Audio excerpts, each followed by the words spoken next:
Nah, ini Mas Tantowi kan juga isunya ini akan dipinang oleh Prabowo Gibran duduk sebagai menteri. Nantinya, Oh, saya belum dengar itu, Ed. sudah isunya ada. Jadi kalau seandainya ini kita berandai-andai, seandainya Mas Tantowi dipinang nih, kira-kira lebih cocok di pos apa? Saya nggak ada. Saya nggak mau berandai-andai ya. Dan biasanya dalam konteks politik itu semakin berembus semakin nggak jadi biasanya. Tiba-tiba begitu diumumkan, loh orang lain dia memang begitu. Jadi saya betul-betul mengatur apa namanya itu ekspektasi saya. Tahu diri lah. Pertama saya bukan tim ses. Kedua saya tidak terjun kemarin. Istilah itu gak berkeringat. Ya, tidak membuat seorang kuliah itu bertambah ya.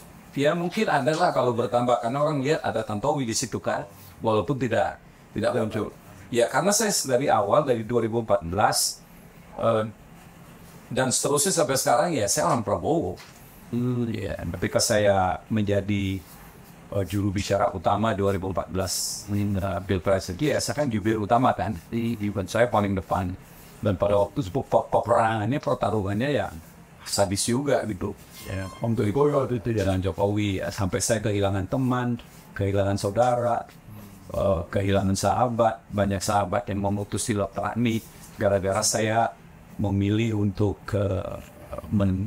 mendukung Prabowo Hatta waktu itu kan. Tapi itu adalah resiko yang saya ambil karena saya yakin orang ini akan menjadi pemimpin yang baik.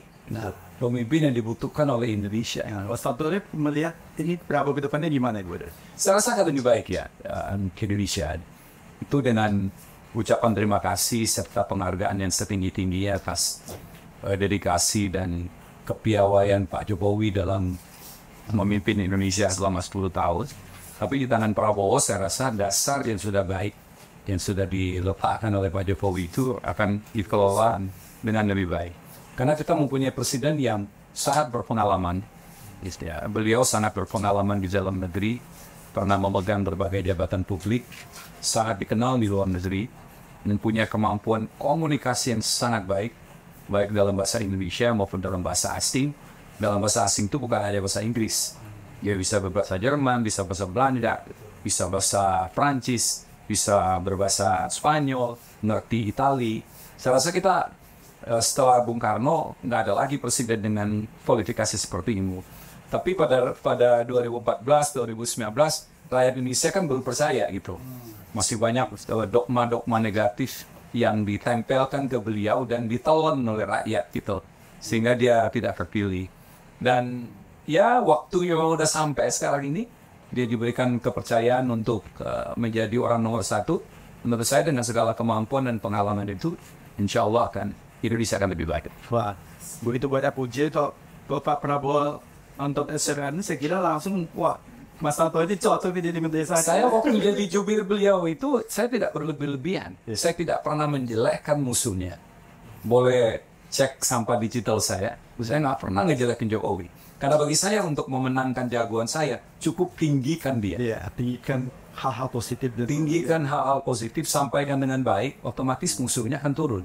Ya. Tidak perlu kita menjelekkan orang. Ya. Nah, hal-hal yang saya sebut tadi, ya itulah kualitas Pak Prabowo. Tidak ada yang apa, tapi pujian kenyataan. Iya, tidak ada yang saya lebihkan, ya. Tidak ada yang hoax yang saya sampaikan. Itu awal Prabowo gitu. Tapi kan itu sifatnya karena subjektif nih. Ya, subjektif kan bisa diukur. Iya. Ya. Tapi dengan memang beliau itu bisa berbagai bahasa. Iya. Mengerti dan menguasai banyak bahasa itu penting, tapi yang lebih penting lagi itu adalah confidence. Dia kalau bicara itu confident, jadi dia tahu apa yang dia sampaikan. Karena latar belakang beliau juga seorang tentara yang jadi komando itu ya pasti. Iya, dia pernah jadi militer, pernah jadi orang sipil, ya ngerti banyak hal, ngerti bisnis, ngerti ekonomi, ngerti pertanian gitu. Ya. Jadi sebagai seorang figur itu, dia punya modal itu ready, lengkap. Ya, kalau melihat Pak Prabowo ini, jika ada kebijakannya kemana ke depannya? Lebih banyak kemana? Selasa Indonesia itu akan banyak bergerak pada bidang-bidang yang merupakan passion dia. Apa itu? Nah, passion Pak Prabowo itu kan ada 3. Pertama pertahanan, Ya. kedua pertanian, yang ketiga adalah luar negeri, politik luar negeri. Jadi menurut hemat saya nih ya, dalam 3 bidang ini Indonesia akan sangat menonjol. Jadi anggaran pertahanan sebagai dampak dari kebijakan-kebijakan dia yang bukan ofensif, tapi Indonesia akan hadir. Dan kehadiran Indonesia itu bukan menakutkan negara-negara lain, tapi paling tidak itu menimbulkan efek gentar. Betul.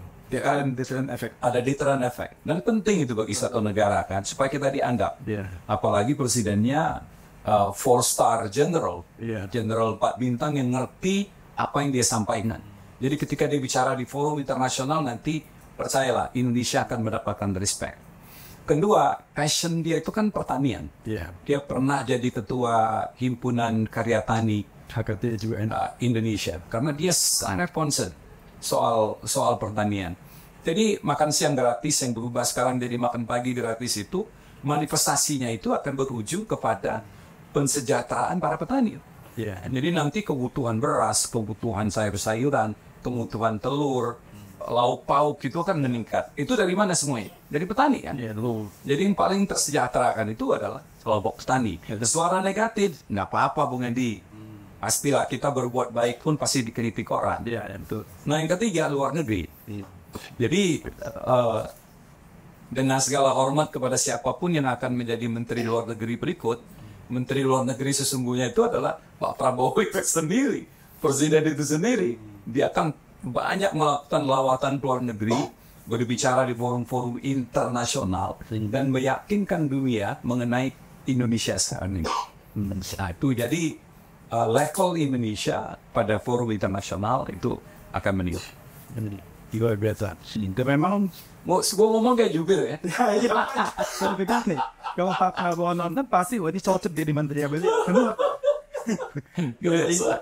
Betul, bisa jadi menteri luar negeri juga, bisa jadi jubirnya juga, betul kan? Tapi Mas Tantowi, komposisi menteri itu kan tidak semua dari partai, tidak semua dari tentunya juga ada yang profesional software. Dan memang Mas Tantowi ini juga ada mempunyai keceriaan. Partai juga iya, profesor juga iya. Ya. Memang idealnya kabinet itu adalah kabinet ahli. Apa yang kita kenal dengan second kabinet. Ya. Kabinet yang isinya itu para ahli semua. Tapi jangan salah, di partai politik itu banyak juga para ahli. Jadi kita tidak boleh terlalu sensitif lah terhadap kehadiran partai politik dalam kabinet. Dan ambil ahlinya, dahulukan ahlinya. Kalau kebenaran dia itu adalah figur atau kader partai politik, ya kebenaran. Ya kan? Yang salah itu adalah mengutamakan partai politiknya. Ya, atau yang mungkin hanya dekat dengan ketumnya. Ya, Tapi tidak profesional. tidak profesional, tidak punya kemampuan. Kasihan kementeriannya dan pada gilirannya kasihan presidennya. Dia akan membawa pasukan yang tidak qualified. Ya memang iya sih seorang siapapun yang ditaruh di satu kementerian karena dia belajar lama-lama kan bisa kan gitu ya. Tapi kan kita nggak mau lagi buang waktu nih.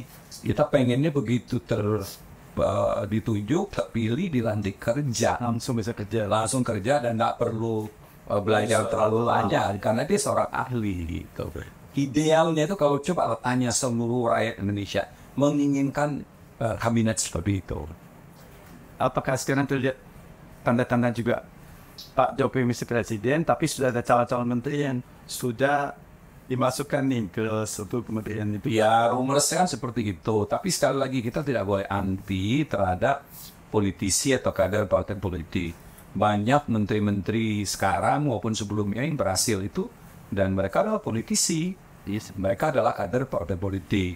Gitu. Sebaliknya yang bukan dari partai politik pun banyak juga yang nggak mampu gitu, yang dipaksakan untuk menjadi menteri gitu. Nah yang seperti itu kan menjadi beban rakyat dan menjadi beban presiden.